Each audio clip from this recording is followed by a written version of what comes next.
buenas noches, bienvenidos a Signo Pesos, la economía al alcance de su pantalla. Estos son los temas claves de hoy. El impacto inflacionario en la clase media. Los reajustes de los precios en la canasta familiar previstos para este año tendrán un impacto fuerte en los hogares de medianos ingresos. Una experta nos contará las razones y qué se puede hacer para enfrentar estas dificultades. Anuncian rebajas en el precio de la gasolina. El presidente Gustavo Petro anunció que empezarán a sentirse alivios en el precio del galón de este combustible. Los precios estaban por encima de lo que la gente debería estar pagando. El vocero de los distribuidores nos explicará qué se puede esperar. El guayabo de enero por los gastos de diciembre.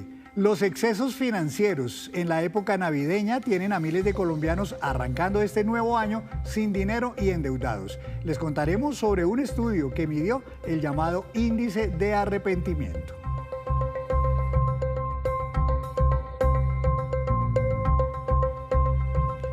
Comenzamos esta emisión de Signo Pesos hablando de las previsiones de una mayor inflación para este año y de cómo esto afectará en mayor medida a la clase media. Para hablar del tema, saludo a la doctora Olga Tapias, socia de impuestos de la firma Russell Bedford Bogotá, donde realizaron un análisis sobre este particular. Doctora Olga, buenas noches, bienvenida a Signo Pesos. Hola Henry, un gusto saludarlos. Igualmente, doctora, pues mire usted, varios analistas comparten la preocupación de que la inflación va a seguir subiendo este año y podría llegar inclusive cerca del 7% al cierre de este año 2026. ¿Comparten ustedes esta expectativa de que van a seguir las carestías en Colombia?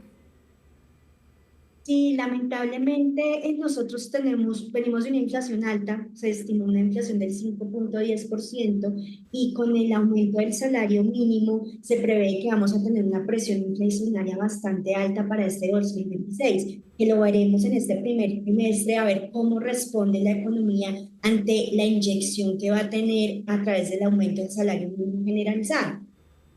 ¿La inflación, doctora, se siente por igual en los hogares de todos los estratos o eventualmente hay unas familias que se resienten más con las alzas de los precios?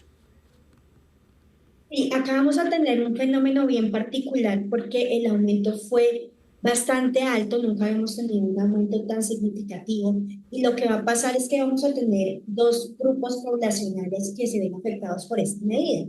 Porque quienes se benefician realmente de este aumento del salario mínimo es aquellos que devengan ese salario, que se estiman son más o menos 2.400.000 personas, y una gama de los pensionados que su pensión está indexada al salario mínimo. Entonces, ¿qué pasa con este grupo? Ellos de forma directa van a percibir ese mayor incremento porque esa plata directamente desde el 1 de enero, cuando reciban su primer pago, ya van a tener este mayor ingreso. Sin embargo, no todos los trabajadores van a recibir este mismo aumento del salario, porque el aumento del salario para el otro grupo, quienes ganan un poco más del salario mínimo, no existe una norma específica que obligue a los empresarios, a los empleadores a generar un alza en esta misma proporción. Entonces, ¿qué va a pasar? Que muchos hogares, principalmente de clase media, que antes estaban un poquito arriba del salario mínimo, con este aumento del 23%, seguramente van a quedar en esta brecha de salario mínimo. Y esto genera un fenómeno que se ha conocido como el de compresión laboral, y es que usualmente las personas que estaban en la base de la pirámide o ese trabajo que estaba con unas responsabilidades menores, van a estar alcanzando a las personas de siguientes niveles. Pero que esperarían que se les genere un aumento particular o que sea proporcionado a este aumento del salario mínimo. Sin embargo, como este aumento no se sustentó en una cifra de productividad, muchas empresas están analizando, bueno, ¿cómo vamos a acomodar a estos empleados que están en este siguiente nivel? Entonces, ¿qué va a pasar con ellos? Usualmente las empresas utilizan la inflación que fue para un 5,10%, o por ejemplo el dato que salió ayer de que para el sector gobierno el aumento de la tasa para los empleados públicos va a ser del 7%. Entonces uno esperaría que para estas personas que están un poquito más del mínimo se manejen cifras similares entre la inflación más algunos puntos que se lleguen a dar. Entonces, ¿qué va a pasar?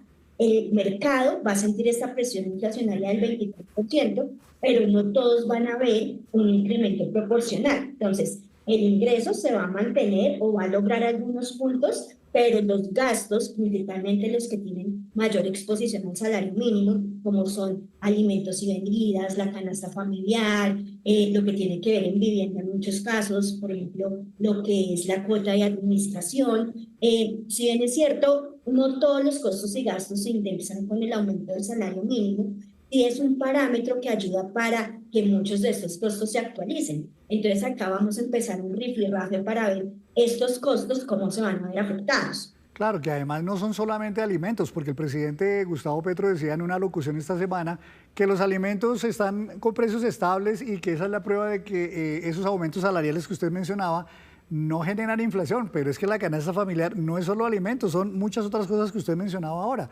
educación, salud, transporte, etcétera, ¿no?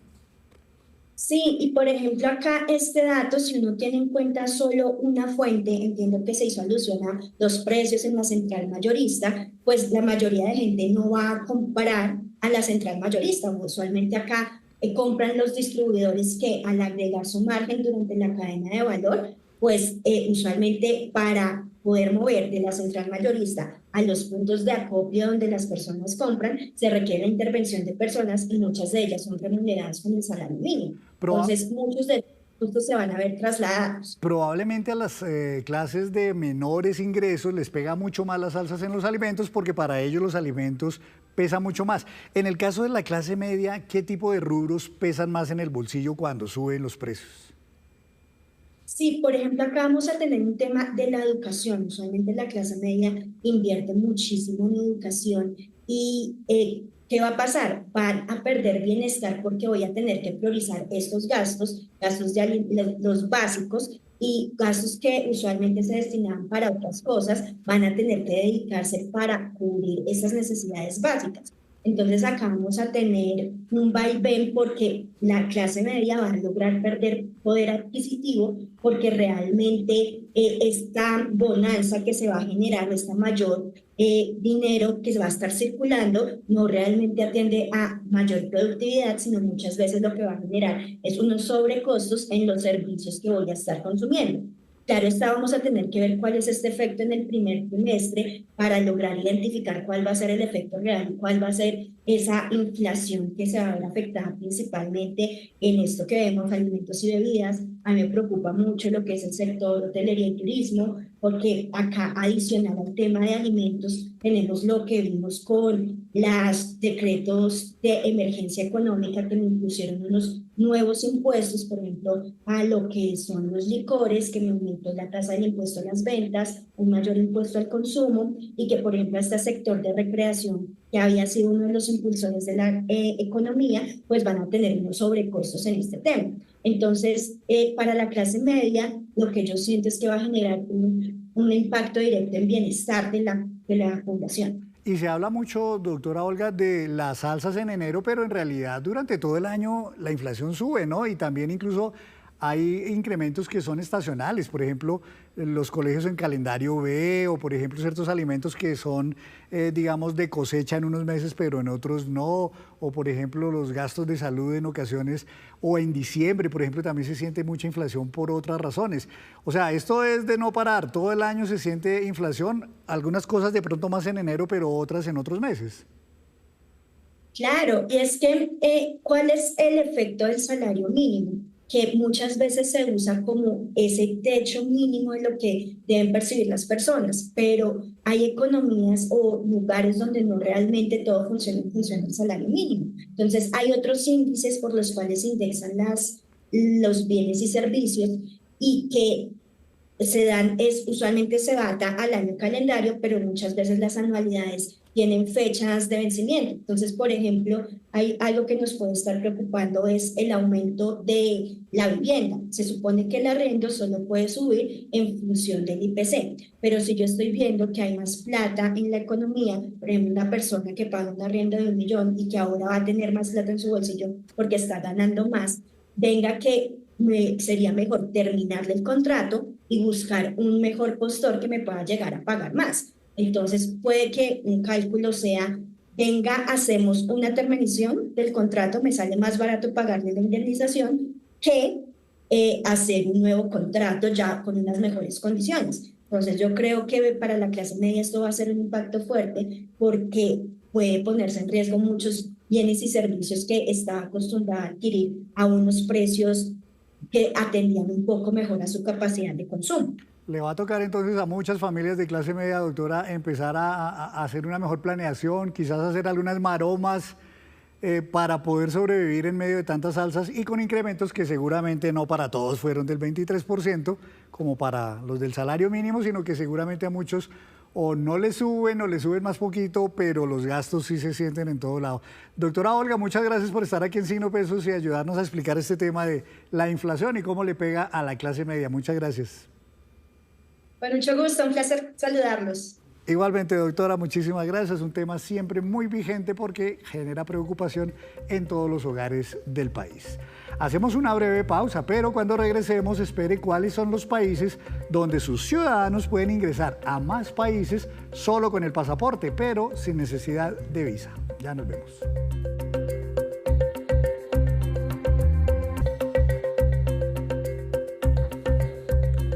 Gracias por mantenerse conectado con Signo Pesos. Ayer el presidente Gustavo Petro publicó en una publicación en Twitter, en sus redes sociales, que pronto empezarán a bajar los precios de la gasolina.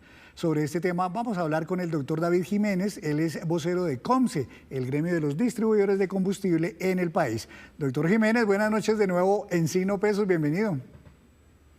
Muy buenas noches, Henry. Un saludo muy especial a usted y a toda la amable audiencia de Signo Pesos. Pues el solo anuncio creo que cayó muy bien entre mucha gente que venía diciendo que el precio de la gasolina en Colombia estaba muy por encima de lo que realmente debería valer de acuerdo con los precios internacionales. ¿Era cierta esa percepción o es cierta esa percepción de muchos analistas inclusive? Sí, eso es cierto, Henry. Digamos que en los últimos meses el precio interno por galón de gasolina corriente superaba o supera en estos momentos el precio de referencia de venta internacional. ¿Y cuánto podría ser ese exceso? Es decir, ¿cuánto de más venimos pagando los colombianos en cada galón de gasolina? Bueno, digamos que ese diferencial, Henry, es fácil de calcular. Digamos que lo que se resta es el precio de paridad internacional con respecto al precio interno de venta en surtidor en todas las estaciones de servicio. En términos generales se habla de cerca de 3.500 pesos por galón, que es la diferencia actual que se tiene entre el precio interno y el precio internacional. Pues esos 3.000 o 3.500 pesos, doctor, entonces es lo que justamente ahora los colombianos esperarían con el anuncio del presidente, que empiece a bajar ahora, es decir, el proceso contrario, durante mucho tiempo lo subieron, solo que lo subieron más allá de lo que deberían subirlo. Ahora lo que el presidente da a entender es que va a empezar a reversarse esas alzas que se hicieron en exceso. ¿Puede ser confiable, doctor, este anuncio del presidente Gustavo Petro? ¿Será que el gobierno de verdad empieza a hacer alivios en el precio de la gasolina hasta llegar al nivel que sea justo? Bueno, Henry, digamos que en términos generales la fijación del precio de referencia de venta al público de combustibles líquidos, tanto de gasolina corriente como de diésel, es del resorte exclusivo del gobierno nacional por ser considerada la distribución de combustibles líquidos en Colombia un servicio público esencial. El gobierno tiene la potestad de fijar ciertos componentes del precio por galón de combustible que se comercializa en Colombia, y uno de los componentes más importantes es el ingreso al productor, que es lo que remunera la actividad del refinador o importador en Colombia. Si el gobierno decide aumentar o disminuir este componente, pues tiene un impacto directo, Henry, en toda la cadena de distribución, porque una vez se declara ese menor valor, por ejemplo, en el caso de la gasolina corriente, en el ingreso al productor, pues digamos que sucesivamente a lo largo de la cadena, en la planta de abastecimiento de los mayoristas y luego en las estaciones de servicio, se va a trasladar ese menor valor para todos los colombianos. Muy importante, y ese es el llamado que hacemos nosotros como gremio de estaciones de servicio en el país, que es una red conformada por cerca de 6.400 estaciones de servicio, Henry.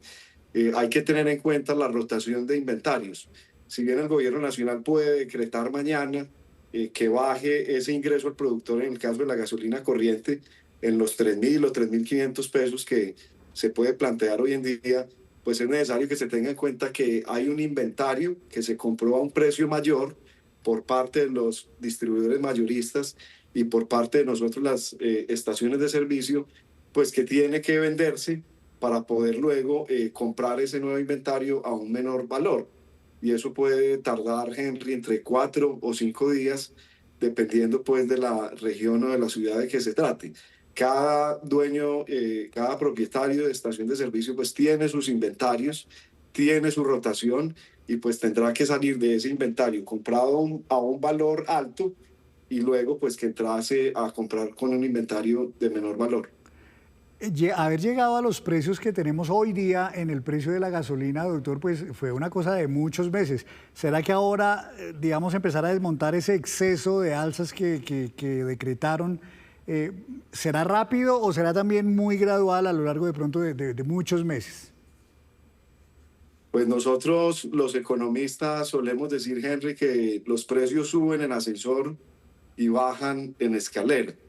Por regla general, cuando sube el precio de un bien o servicio, difícilmente baja de manera rápida, como se hizo cuando se dieron esas alzas.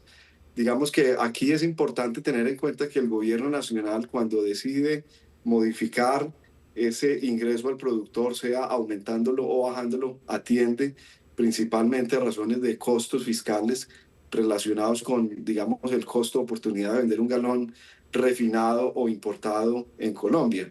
Sin duda alguna, el presidente de la República se sentará con el Ministerio de Hacienda y Crédito Público, que es la cartera correspondiente, junto con el Ministerio de Minas y Energía, para determinar en cuánto puede, digamos, disminuir ese ingreso al productor sin afectar las finanzas públicas, Henry, entre otras cosas, porque hay que tener en cuenta que existe ese fondo de estabilización de precios de los combustibles creado en el 2009 y digamos que sigue requiriendo que en los casos en los que el precio internacional llegue a ser más alto, pues existan ahorros para que se cubra ese diferencial de precios. El precio internacional hoy en día del combustible líquido es, digamos, de libre mercado, se fija según el Golfo de México o cualquier otro mercado internacional de referencia y fluctúa todos los días, Henry, porque pues la gasolina y el diésel es un derivado del petróleo y finalmente fluctúa con el precio de referencia del petróleo y eso cambia todos los días. Digamos que ese fondo de estabilización lo que busca precisamente es atenuar la volatilidad de los precios al interior de países como Colombia para evitar, Henry, precisamente esto, que mañana la gasolina no esté 3.000 pesos más barato y pasado mañana esté 4.000 pesos más costosa, sino que se mantenga en un nivel atenuado independientemente de la fluctuación en los mercados internacionales del petróleo. Doctor Jiménez, ¿qué pasó durante todos estos meses en que hubo alza tras alza tras alza en el precio de la gasolina? ¿La gente dejó de consumir de pronto gasolina, empezaron a ahorrar, a no sacar tanto el carro? ¿O la gente en general siguió consumiendo igual que lo venía haciendo cuando estaba mucho más barato el combustible? Muy buena esa pregunta, Henry. Digamos que nosotros como estaciones de servicio vimos 13 meses consecutivos donde venía aumentando de manera escalonada el precio por galón de gasolina corriente al precio que tenemos hoy de referencia que supera los 16.000 pesos por galón. Este bien que es la gasolina y el diésel, este producto que nosotros comercializamos, perdón, consideramos que es un bien necesario y es un bien que requiere de todos los colombianos en general para que la sociedad pueda movilizarse. Pensábamos que el precio a medida que subía pues se iba a mantener el consumo o la demanda siendo un bien de primera necesidad. Sin embargo, lo que vimos en nuestra estación de servicio fue precisamente, Henry, una contracción muy fuerte en la demanda porque finalmente los colombianos sintieron ese aumento significativo en el precio por galón de gasolina y en cada caso decidieron movilizarse menos o en todo caso consumir menos combustible, gasolina corriente. Lo sentimos en nuestras estaciones de servicio y digamos que eso es lo que sucede cuando hay un ajuste en el precio en surtidor Henry. Este último eslabón de la cadena de distribución, que son las estaciones de servicio, sienten de manera muy sensible cualquier ajuste en el precio y digamos que eso pone en cuestión la estabilidad operativa de nuestros establecimientos de comercio. Hoy con el aumento, por ejemplo, del salario mínimo, del costo laboral, que hay que mencionarlo, este es un gremio que sí que se ha afectado con ese aumento, digamos que unos costos hasta de 100 pesos por galón, con ese aumento del 24%, pues reflejan que cualquier, digamos, cambio en el precio de referencia o cualquier aumento en los costos afecta directamente la operación de las estaciones de servicio y en el caso de las alzas del precio, pues se traduce en una menor demanda de combustibles. En todo caso, este puede ser un buen momento, doctor, para que se anuncien esas rebajas en el precio del combustible, gracias a que en el último año, por ejemplo, los precios del petróleo a nivel internacional han bajado y también el precio del dólar está ahorita en un buen nivel. O sea, puede ser un momento favorable para hacer una medida de estas, ¿verdad? De acuerdo, y hay que tener en cuenta que hoy en día en Colombia se importa cerca del 40% de la gasolina corriente que consumen los colombianos. No es el caso del diésel, que sí se alcanza a refinar el 100% de lo que se consume. Y bueno, si está más barato en los mercados internacionales, pues lo correcto y lo racional es que el precio interno deba caer. Pues doctor Jiménez, muchísimas gracias por ayudarnos a entender el alcance de esta medida, de este anuncio, por lo menos que formuló ayer el presidente Gustavo Petro. Vamos a ver si se logra concretar y ojalá pronto para que los colombianos vean ahora ese alivio en el precio de la gasolina. Muchísimas gracias por estar en Signo Pesos. Muy amable usted, Henry. A usted, doctor Jiménez, en el gremio de los distribuidores de combustible. Y hablando de otros temas, continúa la polémica por los cambios en las reglas de juego que busca el Ministerio de Vivienda para la compra de inmuebles de interés social en el país. El gremio de los constructores y expertos aseguran que es una medida que afectará tanto a las constructoras como a los compradores. Construir una casa ahora será más costoso porque según el gremio de las constructoras, el aumento del salario mínimo encarecerá materiales como el ladrillo, cemento, arena, etc. Y aunque gastarán más en hacer la vivienda al tope del valor de la construcción, tendrán que rebajarlo de 150 a 135 salarios mínimos, pues así lo pretenden decretos que alista el gobierno. Esos decretos además buscarán que la familia que compre la vivienda ya no les cobren en salarios mínimos, sino en pesos corrientes. Si tú calculaste, por ejemplo, que tus costos para llegar a este precio al futuro van a tener un incremento del salario mínimo acumulado del 10%, pero resulta que cuando llegue a la escritura no fue el 10, sino que fue el 15, ya no te pueden dar el subsidio, ya tu tasa de interés es más alta y el monto de tu crédito aumenta. Con esas medidas del gobierno, construir más viviendas de interés social podría volverse inviable en algunas ciudades, lo que frenaría nuevos proyectos. Esta medida yo no creo que llegue a proteger al consumidor y ojalá lo logre hacer, pero lo que demuestra es un total desconocimiento del valor del suelo. Y se lo digo ¿por qué? Porque no es lo mismo construir vivienda de interés social en Bogotá, en Medellín, en Barranquilla o en Cali, que en Garzón Huila o en Titibiribi, Antioquia. Los precios del valor del suelo son diferentes. Los constructores temen que bajar los precios de la vivienda genere problemas con los subsidios que bien podrían ser reducidos o desaparecer para los inmuebles que superen el tope de lo que es una vivienda de interés social, afectando a miles de familias. Pero además a precio de hoy firmarlo. Cuando tú vas a entregar ese proyecto en 2 años, lo que se va a hacer es rescindir un montón de proyectos y lo que vamos a encontrar es que proyectos que iban a iniciar se van a paralizar, generando una destrucción de empleo, generando que muchos constructores se quiebren. Todos estos cambios lo que llevará es a que sea más difícil para muchas familias cumplir el sueño de tener vivienda propia y quienes ya estaban en el trámite terminen abandonando el plan de comprarla.